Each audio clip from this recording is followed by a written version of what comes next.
Kime pụtakwụla ọ dị mma afambijoma tata ọmụna gị ga-anọli so ọ bụ na ị nọlụ nọghalịa mụnwa nọghalikwuo ngwazi gị onye mụ na ya nọ ka anyị wee wetara unu ka o si gbatakwuo n'akwụkwọ nta akọ nke taa daalụ nọ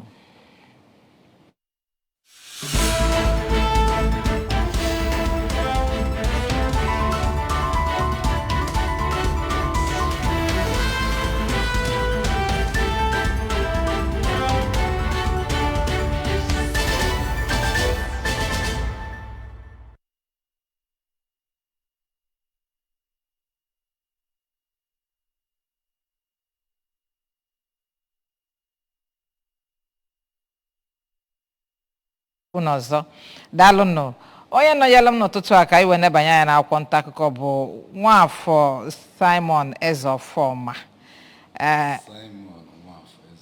okay Simon Nwafọ Ezofoma ncha dị complete okay ya nwee nke ga-ebu ụzọ wee bịa ọ dị mma daalụ anyị na-anabata gị ndewo ndị Igbo ekene m unu ndị Anambra ụtụtụ tara anyị ihe ọma ndị Igbo si na ọbọlọchi kene Olisa ise ọwa ka esi ekwu ya ọ dị mma ka anyị gbajọ ọsọ na webụsaịtị anyị wetara gị akụkọ ndị anyị nwere ebe anwa nke mbụ na-asị the book Humility in Diplomacy unveiled in Abuja.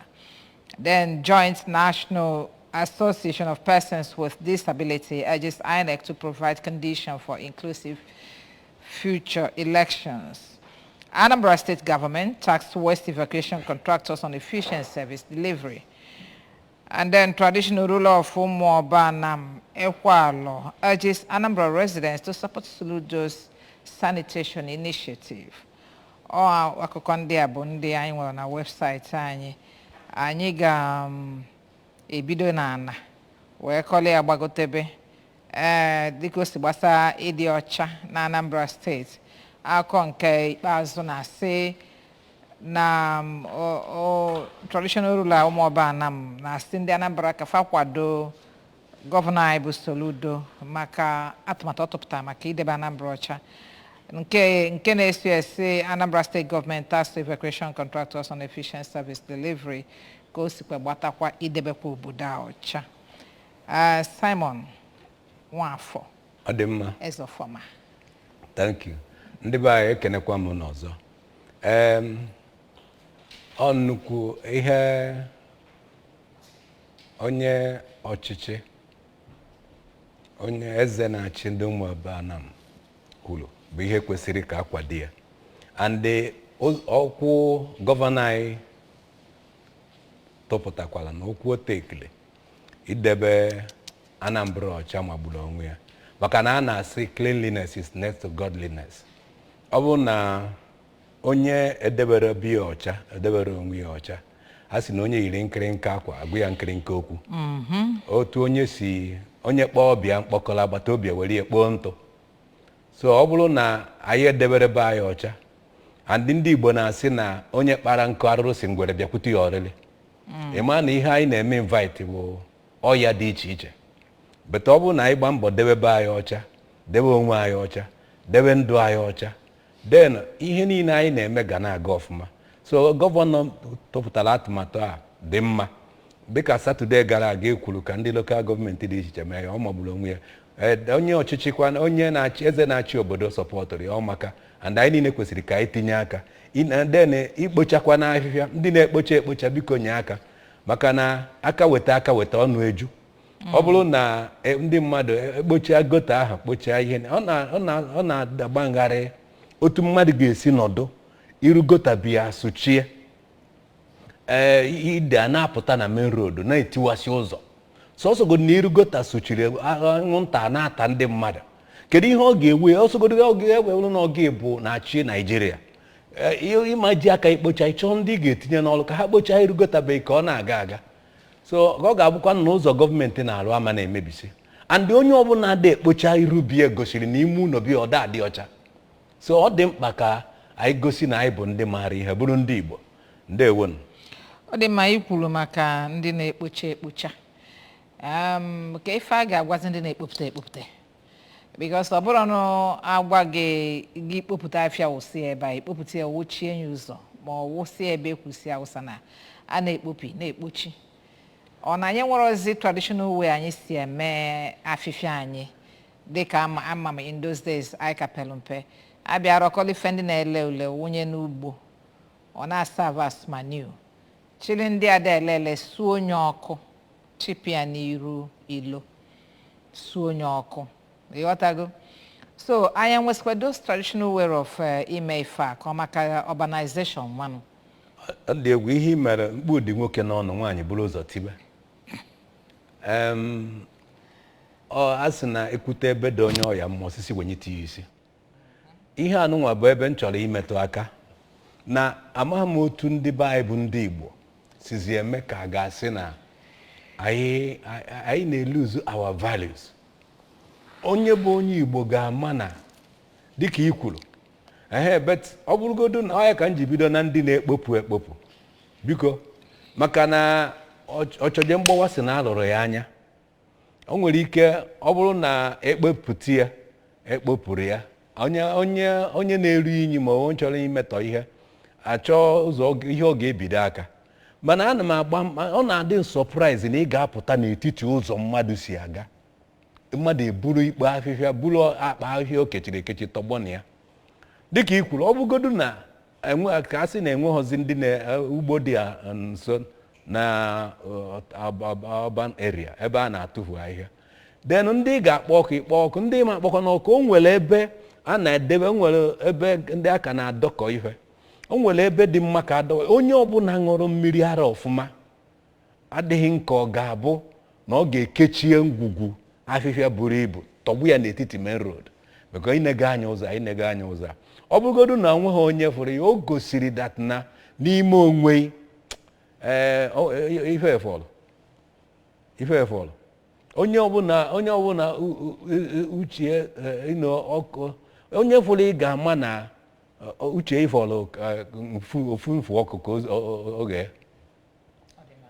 daalụ ife ọzọ anyị fụkwa na webụsaịtị anyị bụ ka a ga-esi wee mee ka ọ wee bụrụ na ndị nwere ọlụsị na-esonye ọkachasị si gbasa n'ife election join National Association of Persons with Disability urges INEC to provide condition for inclusive future elections. Ịghọtago nwee ndị ada afụ ụzọ nwee ndị ada aga ije nwee ndị nwere ọlụsị dị iche iche na fa nwere ọlụsị aptas na fa bụrụ ndị Nigeria ọ na fa ma exercise their franchise dịka esi ekwu ya so n'ọnya ka na-agba INEC ka amalifa ga-eme to make sure na everybody is captured. That is a very ihe magburu onwe ya ka ọ bụ ihe magburu onwe ya ibinu ha ekwesịghị ya ayọ maka na ofu nwanne onye nwoke si na ya were ọnụ ya yọta ife kedu ebe ya ga-etinyezi ya ọ bụla ego ka iji ọnụ gị wee yọta itinye ya n'akpa gị iwere ọnụ ya yọta ndị ya ga-ere kedu ebe ya ga-etinye ya ihe njikwubi ya bụ na ọ ihe na-emetụtanụ na ndị nwere ọlụsị anyị nwa kwesịrị ị na-etake care of them and ihe dị n'ụwa bụ na onye enweghị ọlụsị tata ịmabeghị maka echi gọọmenti mesịrị mee iwu na alụwa ụlọ ọbụla ma ụlọ ọgwụ every public place na a ga-etinye ma ebe ndị nwere ọlụsị ebe a na-akwụ ndị ji wheelchair ndị ada ga-enwe ike irinwu step etinyesịrị na hospital na ebe ụfọdụ ga then otu a ka ọ dị ife dị even ọ bụrụ dị sọ ndị ọlụsị by this time anyị na-eke ekwesịghị ị na-capture ndị Nigerians nọ outside the country onweghị onye kwesịrị ime because onwere onye na-abụ eme census gụpụ ya ọ dị happy ndị ọlụsị ya etego ha kwubere ya ọ dị unfortunate that instead of going forward we are going backward mmadụ tụrụ anya na with a huge amount of money a na budget for election onweghị ihe rijuru afọ countries anyị dị far better than ma ndị anyị bụ ụzọ nwee independence ha na take care of all these things ha na welfare of citizens na adị better there ha na-ama how to plan things so ịbịa na ha ịkọ na ya even ha nwedịrị ndidi too much ị na-asị in future o nwere ndị ọ ga-abụrụ ha ekwesịghị imebe demonstration that they were not captured in the last election It is unfortunate. It's very, very very bad. So government take care of that. And even amenable among my own where government in listening here. Otherwise, why shouldn't this? And our leaders are not helping matters. Ndị na-eje house na ihe niile ndị abas the mellow election this thing mellow amendment na election matter law establishing INEC ma amendment niile mellow when we can capture ndị disabled when we can capture people outside Nigeria. So let them take care of that in future elections. Ngwa ka anyị na-ebabazi anya na akwụkwọ ntakọ nke ndị batagolu n'ụtụtụ a. Nke mbụ bụ the Daily Sun newspaper. And then on the front page of the Daily Sun newspaper, federal government will be tread west over treason allegations. But their bad headline here, banner headline here. And then Lai Mohammed accuses Labour Party LP candidates, running mate, of inciting insurrections. Your claims malicious, fictitious, replies Obi. And then beside the name template, 10th Senate, Southeast, South-South groups intensify campaign for Carlo and Babio. Okay. And then Izuna meets Buhari, says he deserves position as the oldest APC senator from Eastern region. Okay. And then down here, Soyinka flares attack on non-indigenous in Lagos, and then fourth Dati Ahmed's comment on Tinubu. Other stories coming from here, election materials, we follow due process, INEC tells PDP and APC, urges political parties to inspect election materials in local government areas. More trouble for Nigerian as unemployment rates may hit 40.6%. This is coming from KPMG. Human Rights Commission records 22 hate speech incidents in last elections. Okay, financial infractions. Senate panel indicts 37 MDAs. Jonathan, governors, Ohaneze, others pay tribute to late Carlos' wife. Kwara Rep demands zoning speakership to North Central, joins race. Bandits abduct 10 secondary school students in Kaduna. Okay, these are the stories making the front page of the Daily Sun newspaper. Let's move over to the New National Star. INEC deliberately rigged 2023 general elections. This is coming from Sam Amadi. INEC deliberately rigged 2023 general elections, with some writers say commission dismantle all election safeguards, pulled down and they re-uploaded results 3 times. It says only committed judiciary can restructure Nigeria's democracy. Judiciary restructure. Okay. Then we fought hard and won the election. APC chieftain, Senator Ndoma Eba, says that. Okay. I am not disturbed by the threats of treason, Obi replies Lai Mohammed. These are the stories on the front page of the New National Star. The Punch newspaper is our next paper this morning. Post-election threats. Obi Dati risks treason charges. Federal government warns. With these riders here, LP presidential candidate deputy calling for insurrections treasonable. This is coming from Minister, and I guess it's Lai Mohammed. Obi should face the law, says APC. And then federal government's allegation, reckless, says Obi and the PDP. Reps condemn calls for interim government, ask DSS to arrest enemies of democracy. These are all the stories coming under this headline. Obi Dati risk treason charges, federal government warns. And then protests as Trump pleads not guilty to criminal charges. Is another story coming from the Punch newspaper. Okay, let's get back to where we started, the Daily Sun. Well, virtually all the papers is talking about this statement or whatever that Lai Mohammed, the Minister for Information, made against Obi and his Labour Party about treasonable allegation on the person of Mr. Peter Obi and Ahmed. Okay, that's Baba Ahmed, the presidential vice candidate of Labour Party. Okay, now, this happened in Washington. Gaddafi, Lai Mohammed Jebe, Washington, not from just Washington. He's moving from place to place to enable campaign against Peter Obi and the Labour Party. Now, far committee go treasonable felony by making some insurrections, some statements they inciting. Okay, or move to Washington or another country and all the rest of it. And then Obi replied, we saw the reply yesterday where Obi was asking him, what are you guys afraid of? What is it that I have said or my vice have said, Bozino Nyama was treasonable felony, to compare with what you guys have been saying and doing before, during the election, and even after the election? I think I don't have much comment on that. Sincerely speaking, sometimes, wading into the affairs, things that is happening in this nation, it's it increases your this thing. Blood pressure. So I don't. Some of this is annoying. Thinking about that, because sometimes you start to reason. I was reading the NBA platform this morning. Somebody posted there, is it not pure stupidity for you to go overseas to accuse a citizen of treason? So, and some people were replying, that is pure stupidity. And for one who claims to be a lawyer, that is the Lai Mohammed. There some people, even when they post through some people, some people still have leaders in this nation. You post through how you are ashamed, they shame us.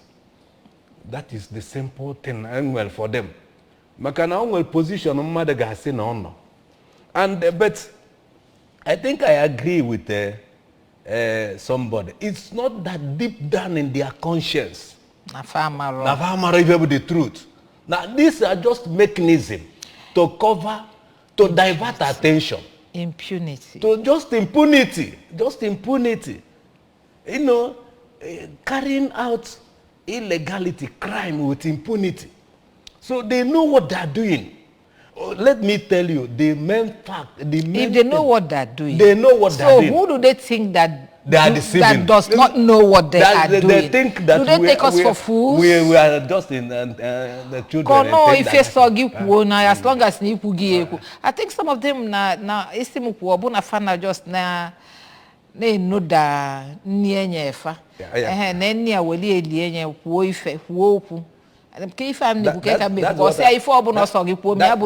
is organized crime. It's a conspiracy.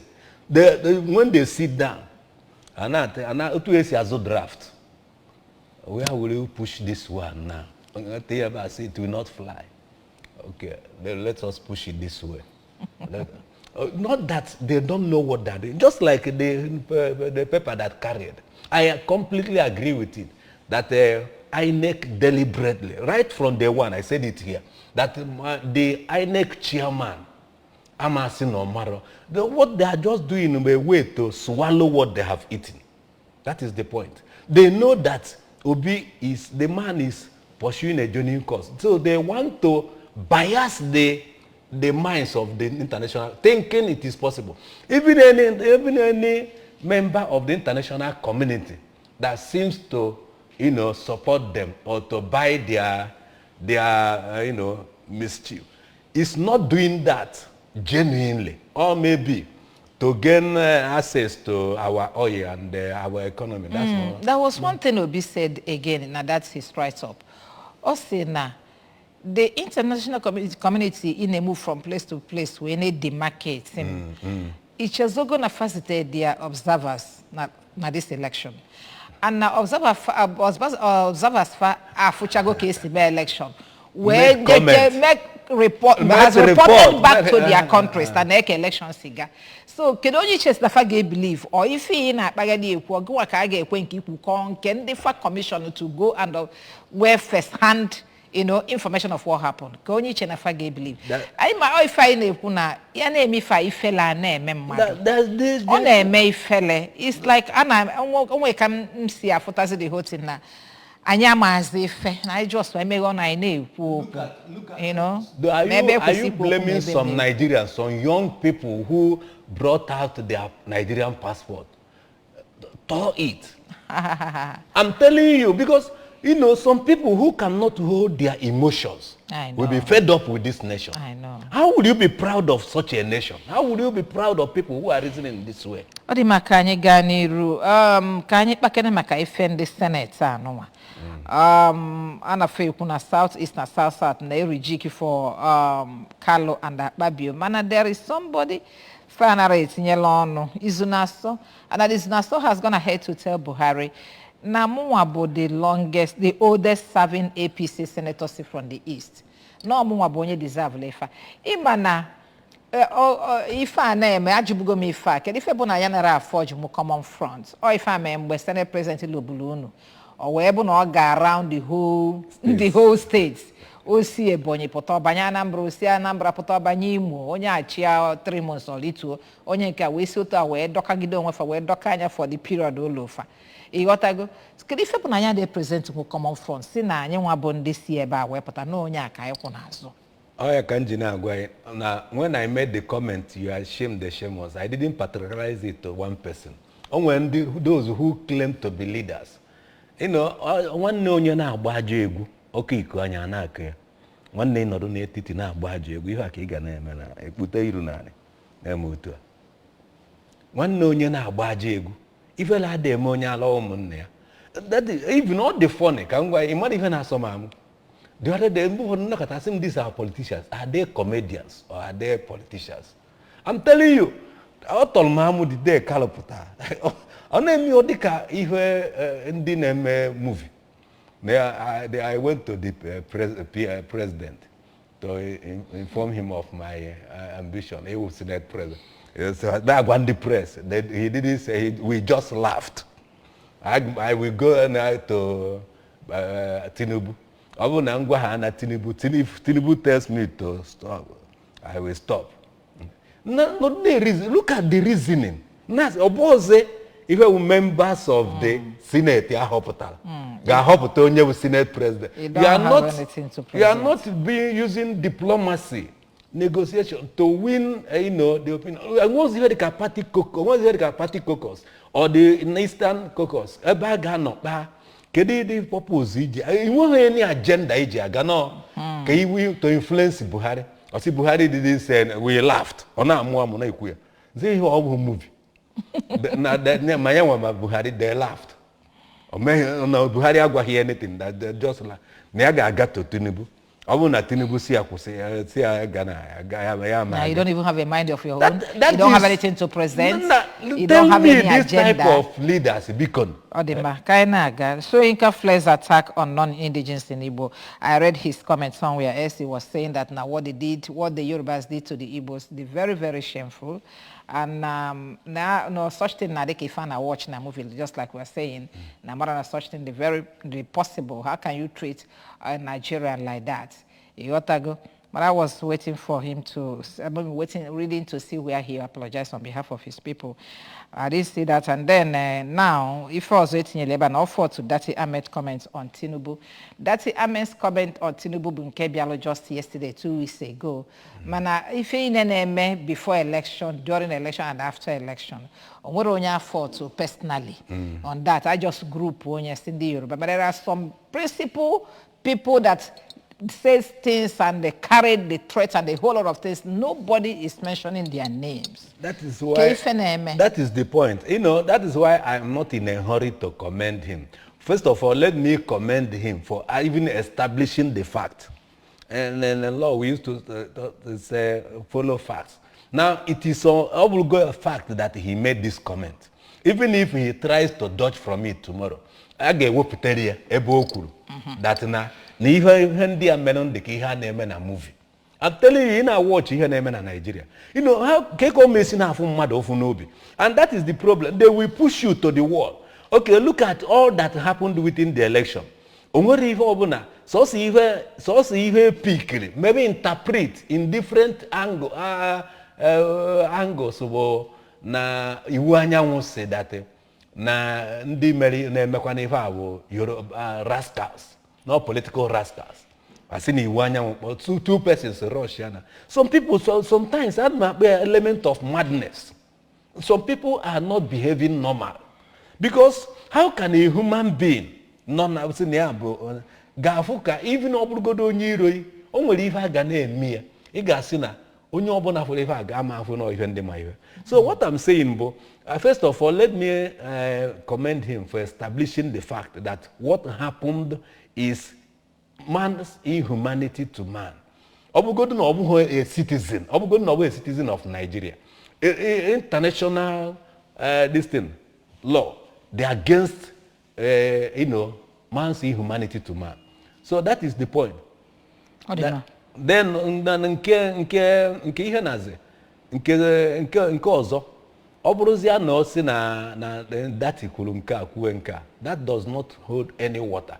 After all yanwa kwuru ji ọnụ ya kwu that na ekwesịrị ka consider ndị Igbo na presidency and that na boze onwe ife a na-akpọ provocation in law. So ihe omume fa may within this quickly push anybody to say anything, not minding if I na a big man that you Odima, I deliberately rigged this election, rigged 2023 election, general election. Sam Amadi said that. Manonwe, if Eben Chokai Weputane, still, okay, he mentioned the areas. Also, the commission dismantled all election safeguards and then pulled down and re-uploaded results 3 times.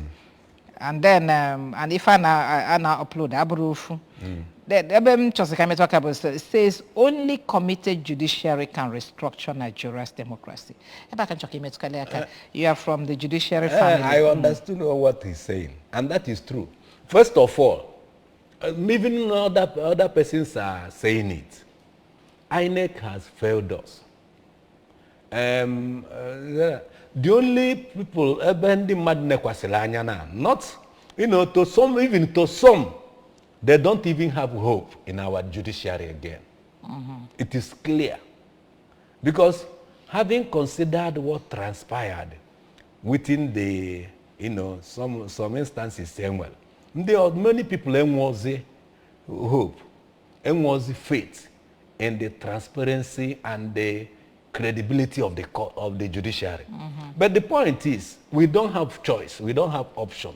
I think Justice Chukwudifo Oputa used to say that it is known in law that the Supreme Court is the apex court, not because it is infallible, but the Supreme Court is infallible because it is the apex court. The Supreme Court that is the highest court, not because they don't make mistakes, but they are perfect because they are the last court. When they say anything, you don't have alternative. You don't have anywhere to appeal. You don't have anywhere to appeal. So that's the point. We don't have any other place, only to appeal to God. So that is why people are still, and as it stands now, the INEC has completely taken us many steps backward. So people are looking up to judiciary, at least if not for anything, establish the truth. There are even places where you have minority judgments. Then some judges, some justices of the apex court, or some judges will be bold to stand out, say this is the correct position of the law, even if it was not taken. So that is the point. Let them establish the truth. Or if the political allies, Chozia, that is what he is saying. That judiciary can restructure where things are not going right. Judiciary step in, say you cannot truncate this thing this way. This is the position of the law. This is how it ought to be. And then they put in somebody. If deliberately, like Amechi issue in Port Harcourt. Amechi was supposed to be the person who contested for governorship. The party, the powers that be in the party, deliberately removed his name few days to the governorship election and put another person. So the apex court had to come in and say, for the fact, Amechi became governor without contesting in the election. The Supreme Court came in and said, because that this is now young kwesịrị ịbụ onye PDP governor, ya bụ onye the actual person etin. Abịazịa mbọsị a na-atụzi ihe na afọ ya adịrị ya. Well overnight change here. Then if I say no onye nke no assumed to have won. Step out. Ewela Amechi tinye as governor. If you look at Peter Obi issue in Anambra State, all because of Peter Obi KG when staggered the election. That is how judiciary restructures the. Formally, nobody got the view. But that is constitutional stipulation. That the tenure of a governor got 4 years from the date he was sworn in. I was hearing Dr. Onyechi as when he was. He said the misconception people we are having, but and I see Peter Obi only go 3 years nka. So, but Peter Obi and Onyechi had to approach the court to interpret the proper position of the law. The proper position is from the day he was sworn in.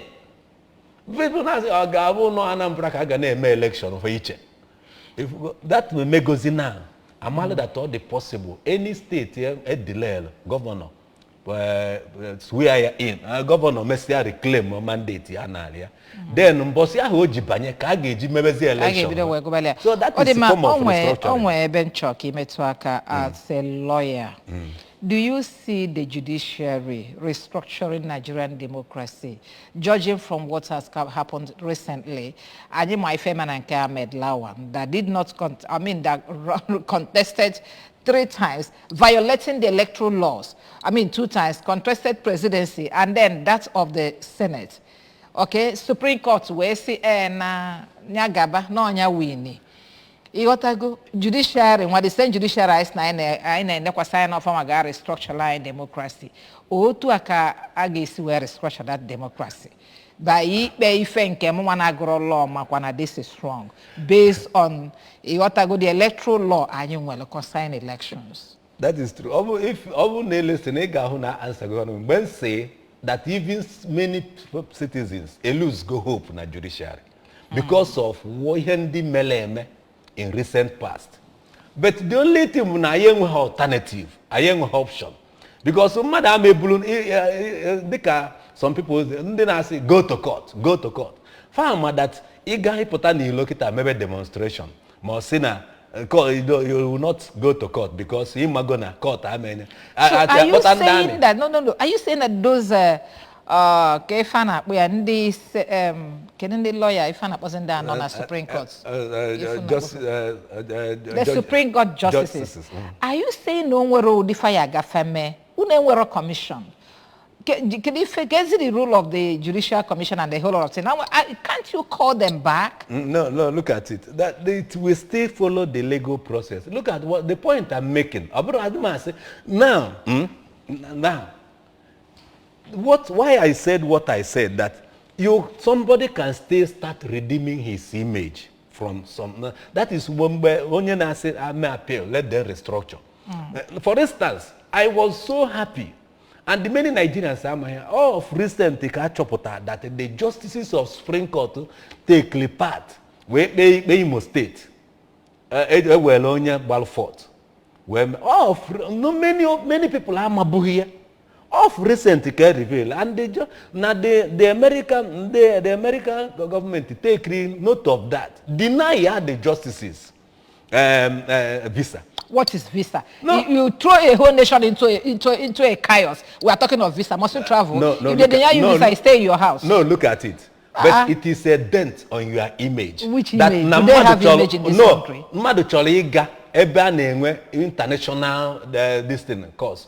For justice, all Chogo Koga, I see you cannot go Kunimo State or now about for 8 years. No, but it is now. But now, can you rule? It's not enough punishment. That's what I'm saying. It's not enough punishment for but for the not for us here, but for the outside nation, to take that step. America deny visa or JB Europe. It has a lot of places to go. If onye me if you guys should have commission. Onye me if kwesiri men akpopote atanya afofo. It doesn't mean Europe onye that should be guidelines. The National Judicial Council, not a Senate, not a Supreme Court, madesa. Ejude a whole nation tinye into war. That's what I say now get na FIV punishment. The National Judicial Council were right to discipline any erring judge. But what I'm telling you, no, I'm not saying that is enough. What the point I'm making, no look a dent on the image of the justice, and the one anything or in this nation. The silent because people will always make reference to that. Image. That's all. That's his image. That is because we don't have integrity. But what I'm saying is, now the person saying restructure will expect that even others will start redeeming the remaining image they have. Okay. This story from the Punch. Almost all the papers are saying the same thing, but let's look at what's going on in America. Protesters Trump pleads not guilty to criminal charges. A whole president of America, you know, many arrests, that kind of a thing, and the whole world stood up. I said that this is what it should be. Can such thing happen in Africa? Not to talk of Nigeria. That is what we are saying. And if you look at, Trump is the first American president to face such a thing. That's always the first time. No, the first criminal charge. So, a former president of America to face criminal charge. So that's what we are saying. And when Trump was doing so many, even Trump was preparing for another election. But look at how America did vote. That is what we are saying. Let us rise. Let us because America have strong institutions. The rule of law there. Everybody is under the law. Strong judiciary. Because they say it's the hope of the last hope of the common man. It does appear now. That's why I tell you. And now many people who take you watch people abusing theory because fire trust was the police in my judiciary. And that's not the way to go. Because that's what I'm saying. I'm not even defending the judiciary because I'm telling why that the people are taking because they are the last hope of the common man. People are just hoping on God. Okay. Can you put the last two papers? Though they're all saying the same things. The Guardian newspaper, federal government will beat trade accusations on treason charge. That's what we have discussed before. And then here, test for Nigeria's Temis as Trump face trial. You got to go, a whole American president is facing trial, and the ordinary minister will not, you know. Yeah, hello, good morning. Yeah, good morning. Welcome. Yeah, Ejike no, Dalo. Okay. Judiciary is the problem in Nigeria. I'm sorry, no apology to the gentleman, Gileano. Judiciary for the Usubuan Nigeria, judiciary for the Nigeria care. And the out of the way judiciary, President in Nigeria who go forward with the problem. They are more than here for now. For somebody to be a justice of the Supreme Court, that person should have the skill. What are they going on after? So, I want to be judiciary, the other judicial service commission. I want to have you to the Mahata and Ramaka. You know, that is in the I told you, all the justice or judges, one of them will go. Look, I'm not putting anybody under Nigeria. I don't want Nigeria with the justice of Supreme Court, I told you, or just the High Court. I will go to Dalo Ejike, thank you. Yes, I was trying to see if I can see anything different from what you have seen from other papers. Okay, that's federal government to beat trade accusations on treason charge. Mohammed will be fanning insurrection. Will be demarketing me not good for Nigeria. Then don't misinform international community. Labour Party is saying this and cautions Mohammed. Okay, Reps condemns interim government plot, tax security agencies on vigilance. Okay, this interim something, we looked at it yesterday. Let's see if we can get a different thing from other papers. The Daily Trust is our next paper, and this is the last paper this morning, 2023 polls. Federal government accuses to be dirty of treason. Same story. Inflation erodes minimum wage by, okay, we've seen that. Any news story here? Obi Oyedebo's leak audio. We don't track phone conversation. NCC. Okay, but we may have to look at that. And then any other story? Trump charged with falsifying business records. Okay, okay, let's talk about what's going on. We were saying that before the call came in. What's going on in America about the charges against Trump that just got arrested yesterday.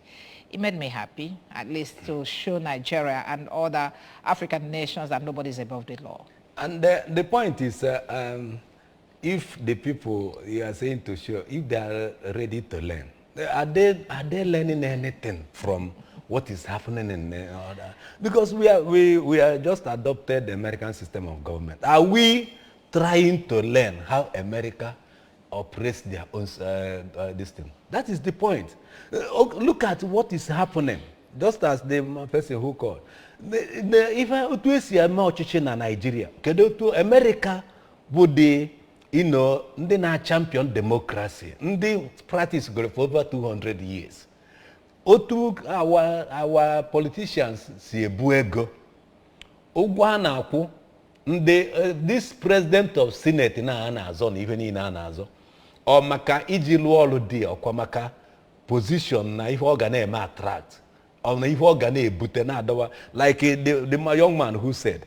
For normally, I'm na judges. The other day we are discussing it at the Kulobe High Court. Lawyers, we are not saying the same thing. That I got this surprise that good lawyers are there about judges. But now it does go on over. Develop exalted position. But yet people got talking develop anyhow. So what I'm saying is, if they are ready to learn, a call, Isika, nobody is above the law. A bit of practice VO2 in Nigeria. But they are not ready to learn from what is happening in America or other nations that are really developing. Okay. This story from the Nation is about wreck in governorship election bribe mess. I think I was thinking I would see it as a banner headline because I saw that story yesterday. How attempts to smuggle ballot papers was foiled. We saw what really happened during the election, and now some of these wrecks are being picked. Okay, so these ones, their names are not yet mentioned. Now they got about 2 of them, how they messed the last election up. And these are the people in Nigeria, they go la the professors and doctors from the universities. They na akuzilo mwanye, they na akuzila the way of life. If question label, fama buzende, mona fana ta fana Nigeria we sepa we jana lego tina ba we debe kwa aro can you continue eba yekose. And you keep wondering what kind of human beings that the politicians, academics too. That is the you are now agreeing with me. Even the Mbane Kumaka judges, the system they corrupt, the system they bad. So every position on every expectation this thing for it because. No, the system not corrupt. How can I think what Professor Wallace saying now lecturers got punishing a student na make exam malpractice, but they think a professor or rig your election. Then when got punish here or be not punish students. Man, the student follow na egal JMA election, rig the election.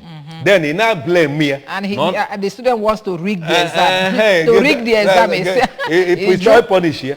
So look at it. The woman who conduct the election. Openly. Then look at how she was celebrated. I was even ashamed. Now when I say that, you're ashamed, they shame us. I was surprised the governor of Abia State, who made a comment like decent comment after the election. But because now it seems that his party is being implicated, then he turns around to be saying from both sides of the mouth. And that's amount to not having any shame. That is what I'm telling you now, not having integrity. Not having integrity. Why not maintain your integrity? Finland joins NATO Russia protest. What is the business of Russia? Why are they bullying all the countries around them? That was what happened that led to the war between them and Ukraine, and now it is Finland. What do they have to control everybody? I mean, all the nations around them, who to party with and who not to? Our fathers used to say that those who the cause want to kill, they first make mad. I think it was Professor Chinua Achebe that wrote it. If you watch, before the Gulf War, that is exactly what Iraq was doing. Saddam Hussein. Saddam Hussein. You remember when Bush said, that time Saddam Hussein was boasting that this will be the war of wars. Blood will flow. Heaven will fall. This and that. Bush said, Iraq will not be allowed. Don't forget that quotation. Iraq will not be allowed to annex Kuwait. It is not a boast. It is not a threat. That is how it will be. That is this simple statement. That's how you know great men. He called out the whole world, say, put America in prayers. And that is why people continue to say, it's America, the world police. You know, like when I was citing how they deny, you didn't, what I'm saying, if they're doing like world police. So that is the point. Okay. All right, thank you very much. Thank you. Let me get back to your name because I didn't remember how to arrange it. One for Ezor Former. Simon. Yeah, that's what he said. That's what I said before. He said Simon Ezor Former. Okay. But that's all of them are your name. One for Ezor Former. Simon. Abi? Yes. Okay, thank you very much for coming this morning. Thank you very much. I think it's when I line you where do was you kwa bwana ototo adalo. Ndị ba ye kene mo no. Onye afuru ta ka afuku ya echi. Yes sir. Onye ọbụla nwee hope na onye dị ndụ na afụ ekwudo ihe ọma. Ise to your prayers. Odi madalo no. To aka isi wefia na akwonta konke tata. Anyị ga-anọghali ka anyị wetakwa gị for you today. Afambe Choma.